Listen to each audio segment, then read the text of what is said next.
آگے حدیث پڑھیے. قال ابن مسعود رضي الله عنه: من أراد أن ينظر إلى وصية محمد صلى الله عليه وسلم التي عليها خاتمه فليقرأ قوله تعالى: قل تعالوا أتل ما حرم ربكم عليكم، إلى قوله تعالى: وأن هذا صراطي مستقيما فاتبعوه.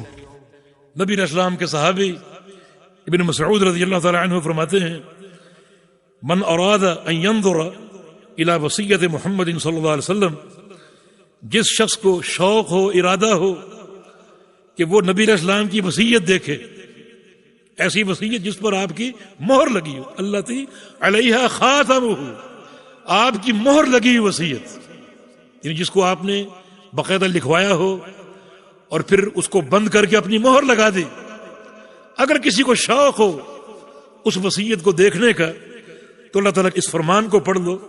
سورہ انعام کی آیتوں کی طرف اشارہ کیا جو پیچھے گزری کہ قل تعالوا اتلوا ما حرم ربکم علیکم، کہ آؤ ہم تمہیں بتائیں کہ تمہارے پروردگار نے تم پر کیا کیا حرام کیا. یہ ان کے ایک بیان کا اسلوب ہے. اللہ کے پیغمبر نے یہ وصیت نہیں فرمائی. صحابی فرما رہے ہیں کہ یہ اتنی اہم باتیں ہیں، اتنے اہم امور ہیں کہ گویا پیارے پیغمبر کی یہ ایک ایسی وصیت ہے جو آپ نے کی اور لکھوائی اور مہر لگا کر اسے بند کر دیا. یہ ان امور کی اہمیت کی طرف اشارہ ہے، اتنے ہی اہم امور. ویسے اس قول کی سند میں ضعف ہے.